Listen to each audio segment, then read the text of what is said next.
नमस्कार। मैं भोलानाथ पुनः आपके समक्ष प्रस्तुत हुआ हूँ ऑनलाइन क्लास में। तो आज बीएड फोर्थ सेम के बच्चे देखेंगे कि आज उनके लिए उनके सिलेबस का एक नया टॉपिक हम लेकर आए हैं उनके समक्ष। आज का टॉपिक है जेंडर इक्वलिटी, या जिसे हम कहते हैं लैंगिक समानता। तो लैंगिक समानता क्या है, आज हम इस पर चर्चा करेंगे। और यह एक ऐसा विषय है जो सामाजिक तौर पर बहुत ही सशक्त है। अर्थात जेंडर इक्वलिटी का इश्यूज अगर हम देखें तो आज से नहीं बल्कि सदियों से रहा है। और ये जेंडर इक्वलिटी की बात अब थोड़ा सा अब की सरकार ने इस पर थोड़ा ध्यान ज़्यादा दिया है। लेकिन अगर हम बात करें जेंडर इक्वलिटी की या लैंगिक समानता की, तो आज भी हमारे समाज में जो लैंगिक इक्वलिटी है या जो लैंगिक समानता है वो नहीं है, आप ये कह लीजिए। क्यों? क्योंकि आज भी समाज पुरुष प्रधान माना जाता है, स्पेशली भारत के पक्ष में, कि आज भी भारत कैसा है, पुरुष प्रधान देश माना जाता है। तो अगर जब पुरुष प्रधान देश हुआ तो वहाँ पे लैंगिक इक्वलिटी की बात ही खत्म हो जाती है। क्यों? क्योंकि वहाँ पुरुषों की प्रधानता हो गई। तो लैंगिक इक्वलिटी की बात तो हम तब करते हैं जब लैंगिक इक्वलिटी में जितना पुरुष हकदार है उतना ही महिला भी हो, तब हम बात करते तो वहाँ अच्छा लगता कि ये जेंडर इक्वलिटी है क्या। हालांकि जेंडर इक्वलिटी हम देख रहे हैं कि ये दो शब्दों से मिलकर बना है, जेंडर और इक्वलिटी। दो शब्दों से मिलकर बना है जेंडर और इक्वलिटी। और जेंडर होते हैं तीन, एक होता है पुरुष, एक होती है महिला, और एक होता है कॉमन जेंडर। एक होता है कॉमन जेंडर। तो कॉमन जेंडर को हम लोग नपुंसक लिंग भी कहते हैं। इसको पुरुष, एक को महिला, या एक को क्या कहते हैं फेमिनिन जेंडर, एक को मैस्कुलिन और एक को फेमिनिन जेंडर, और तीसरे को क्या बोलते हैं, कॉमन जेंडर। तो ये तीन जेंडर हैं। तो जहाँ पर कि चूँकि ये कॉमन जेंडर की संख्या बहुत कम है तो इसलिए हम इस पर चर्चा नहीं करते हैं। बेसिकली हम चर्चा करते हैं किस पे, मैस्कुलिन और फेमिनिन पे। तो हम मैस्कुलिन और फेमिनिन की बात कर रहे हैं। तो यहाँ पे जेंडर इक्वलिटी आप अपने हिसाब से देखिए। यदि हम इसका इतिहास देखना प्रारंभ करें तो सिंधु सभ्यता से हम स्टार्ट करें, प्रारंभ करें देखना, तो सिंधु सभ्यता में तो स्त्रियों की दशा ठीक थी। सिंधु सभ्यता में स्त्रियों की दशा ठीक थी। लेकिन जैसे जैसे उत्तर वैदिक काल तक, उत्तर वैदिक काल कह लीजिए, वैदिक काल तक भी स्थिति ठीक थी। लेकिन उत्तर वैदिक काल से ही स्त्रियों की दशा बिगड़ने लगी। और यह मध्य काल में आते आते स्त्रियों की दशा बहुत ही बिगड़ गई। अर्थात वहाँ पे एक तरफ पुरुष जो चाहे वो कर सकता था, लेकिन महिलाएं वो चीज़ें नहीं कर पाती थी। स्पेशली मध्यकाल में या मुगल कालीन सभ्यता मान लीजिए, तो मुगल कालीन में आके स्त्रियों की दशा सबसे बेकार हो गई। और वहाँ पे हम अगर जेंडर इक्वलिटी की बात करें तो उनके साथ ना इंसाफी होगी। तो ऐसा कुछ नहीं था। अब देखिए, अब हम बात करेंगे, अगर इसी तरह आगे हम बढ़ते जाएं, देखते हैं बौद्ध काल में अगर हम देखें तो महात्मा बुद्ध ने खुद ही स्त्रियों की शिक्षा पर क्या कहा था, उन्होंने कहा था स्त्रियों को शिक्षा नहीं देनी चाहिए। और उनके एक शिष्य, परम शिष्य थे आनंद, जिनके कहने पर बौद्ध मठों में क्या किया गया, स्त्रियों को क्या किया गया, प्रवेश दिया गया। तो स्त्रियां पढ़ने लिखने में आगे गए।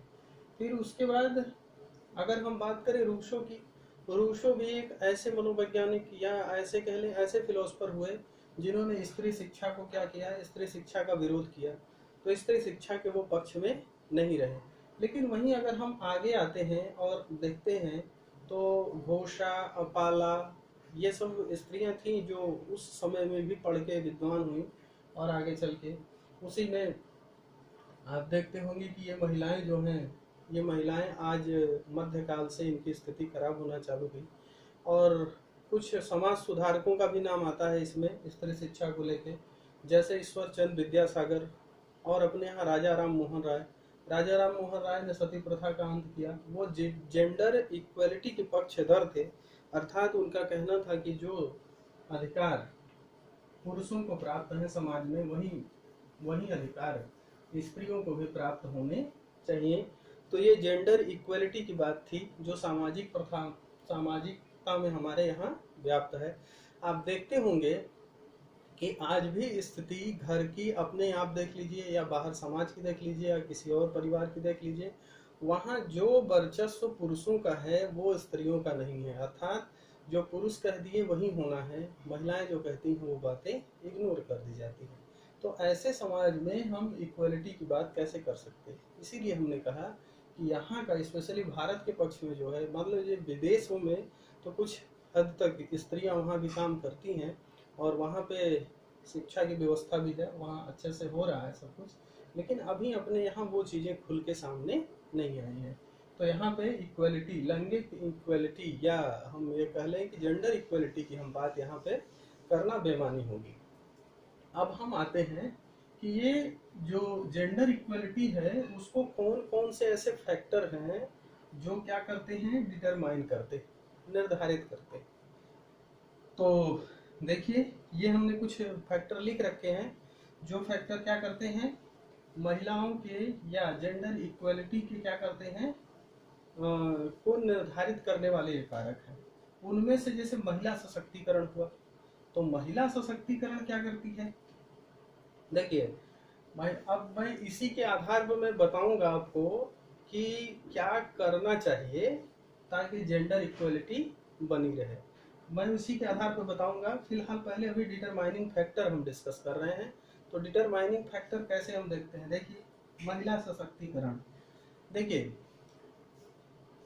यहाँ डिटर्मिनेशन फैक्टर जो है या डिटर्मिनेंट फैक्टर, आप determinant factor of gender equality, तो जेंडर इक्वालिटी के लिए ये कौन कौन से हैं सामाजिक, ये देखिए महिला सशक्तिकरण हुआ।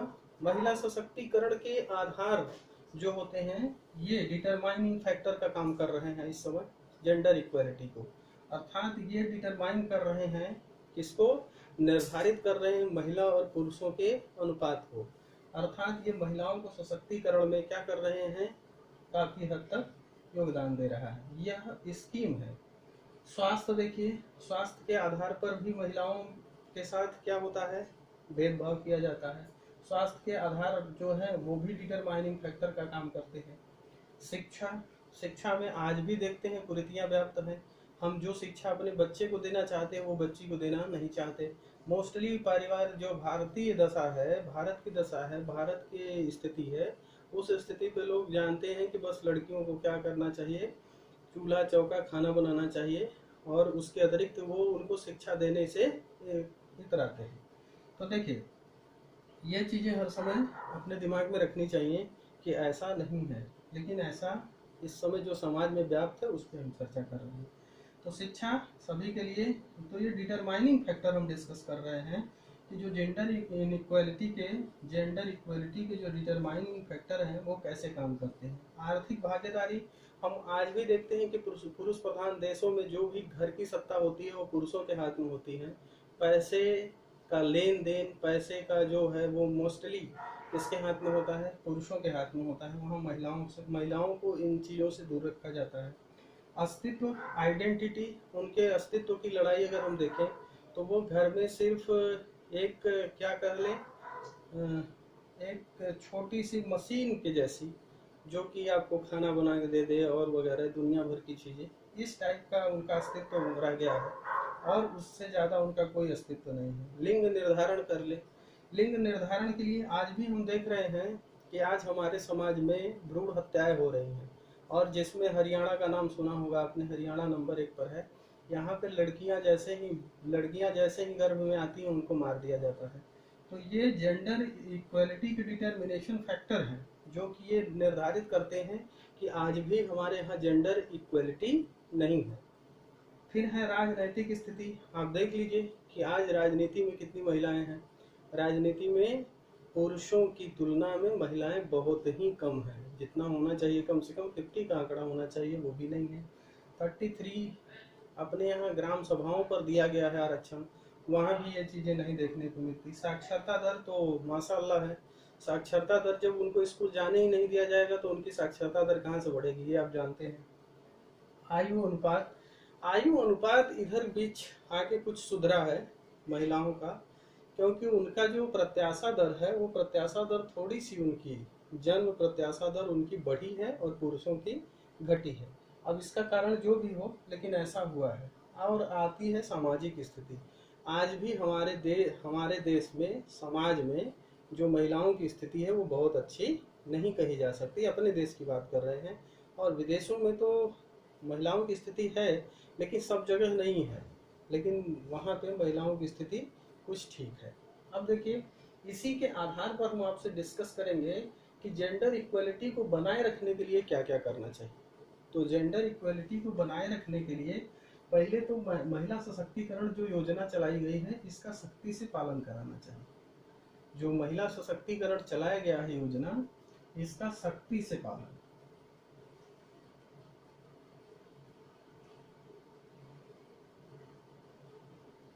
सख्ती से पालन होना चाहिए। अर्थात महिला सशक्तिकरण में क्या किया जाना चाहिए, महिलाओं को अधिक से अधिक क्या किया जाए, उनको छूट दिया जाए, उनको आरक्षण दिया जाए, उनको आगे बढ़ने का अवसर दिया जाए, शिक्षा में आगे बढ़ने का अवसर दिया जाए। अगर ये सारी चीज़ें उनके सशक्तिकरण के लिए की जाती हैं, उनसे संबंधित अलग अलग योजनाएं लाई जाए, अगर ये सब की जाती हैं तो वो आगे चल के अच्छा कर सकती हैं। आगे है, और अर्थात जब वो अच्छा करेंगी तो जाहिर सी बात है कि सोशल इक्वलिटी आएगी। स्वास्थ्य पे नहीं, हम शिक्षा पे चर्चा करेंगे। शिक्षा हमने जैसा बताया कि शिक्षा का भी, शिक्षा सभी के लिए, ये क्या होता है, सभी के लिए शिक्षा। देखिए, शिक्षा का फंडा ही है कि जैसा कि अभी आप लोगों ने देखा होगा कि 86वें संविधान संशोधन द्वारा कक्षा 1 से लेकर 8 तक को क्या किया गया, निःशुल्क और अनिवार्य शिक्षा में कन्वर्ट कर दिया गया।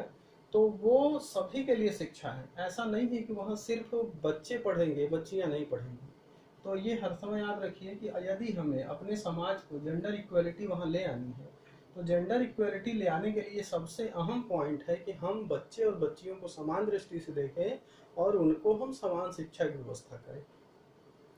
आर्थिक भागीदारी, हम छोटी छोटी चीज़ों में उनसे हेल्प लें, हम छोटी छोटी चीज़ों में उनसे हेल्प लें।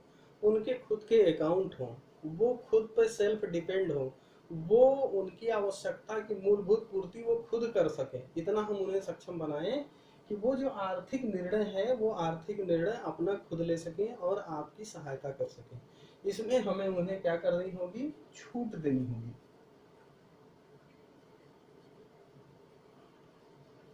छूट देना होगा।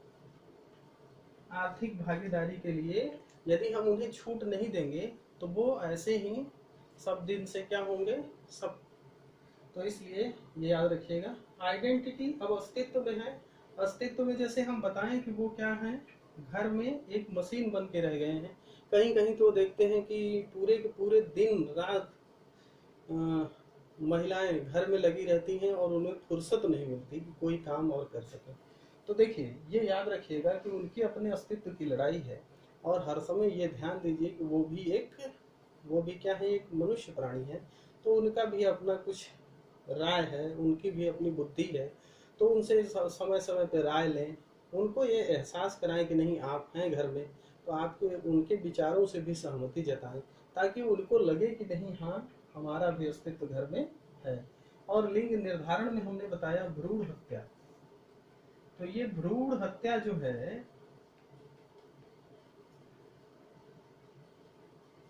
ये भ्रूण हत्या जो है, इस पे बहुत सख्ती से रोक लगाना होगा। नहीं तो हम कभी भी जेंडर इक्वलिटी ले नहीं आ सकते, कभी भी किसी कीमत पे नहीं आ सकती। क्यों? क्योंकि जैसे ही गर्भ में बच्ची आएगी उसको मार दिया जाएगा, और बेटा रहेगा तो उसको जन्म दिया जाएगा। तो ऐसे में कभी भी जेंडर इक्वलिटी की हम कल्पना कर ही नहीं सकते। क्यों? क्योंकि जब तक वो पृथ्वी पे नहीं आएगी, जब तक वो बाहर नहीं आएगी, तब तक हम पुरुषों से महिलाओं की तुलना कैसे कर पाएंगे? हम एक दूसरे को कहते हैं कि महिलाएं और पुरुष बराबर हैं, लेकिन कैसे हैं? जब ये इनका रेशियो बराबर होगा, 1000 पुरुषों पर अगर 1000 महिलाएं होंगी, तब जाके यह समाज क्या होगा? सुदृढ़ हो पाएगा। अदरवाइज ऐसा संभव नहीं हो पाएगा। अब राजनैतिक सशक्तिकरण पर हम देखें तो राजनैतिक सशक्तिकरण में भी हम देखें, यहाँ पर महिलाओं को आज से 30 साल पहले से बात चल रही है कि राजनीति में उनको 33% आरक्षण दिया जाएगा, लेकिन आज भी वो विधेयक पास नहीं हो पाया है। अर्थात महिलाएं जो अच्छे घर की हैं, पढ़ी लिखी हैं, वो महिलाएं भी बेचारी वहाँ नहीं पहुँच पाती हैं जहाँ उनको पहुँचना चाहिए, या यूं कहें कि समाज में उनकी स्थिति ऐसी है कि उनको वहाँ पहुँचने नहीं दिया जाता है। तो ये राजनैतिक स्थिति है, और राजनीति में महिलाओं का उतरना तो बड़ा ही, अगर बड़े घर के लोग हैं तो उनका राजनीति में उतरना बड़ा हे दृष्टि से देखा जाता है। तो ये चीज़ें नहीं होनी चाहिए। उनको भी राजनीतिक भागीदारी का अधिकार है, उनको भी शासन प्रशासन का अधिकार है, क्योंकि समानता है, यहाँ महिला पुरुष समान होना चाहिए। अगर हम जेंडर इक्वलिटी की बात करते हैं तो उनको भी समान अवसर मिलने चाहिए।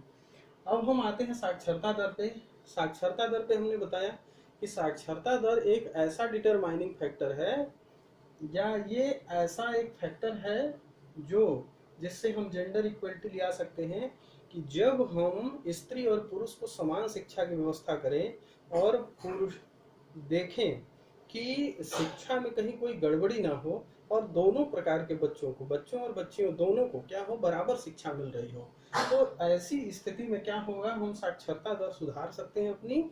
और अपने जब साक्षरता दर सुधरेगी हमारे यहाँ की, तो जाहिर सी बात है हमारा देश आगे प्रोग्रेस करेगा। और आय का अनुपात दिखाया गया है, वो तो जाहिर सी बात है, जब साक्षर होंगे, पढ़े लिखे होंगे, तो आय का अनुपात ऑटोमेटिक बढ़ जाएगा। और सामाजिक स्थिति, हमें जो हमारे जो पुराने लोग हैं या रूढ़िवादी लोग हैं, आज भी लोग वो यही सोचते हैं कि महिलाएं सिर्फ और सिर्फ खाना पकाने के लिए पैदा होती हैं, इसलिए वो घर में आज भी उनको यही शिक्षा दी जाती है कि बच्चों को चूल्हा चौका और रोटियां बनाना सिखाइए। ये ऐसा नहीं होना चाहिए।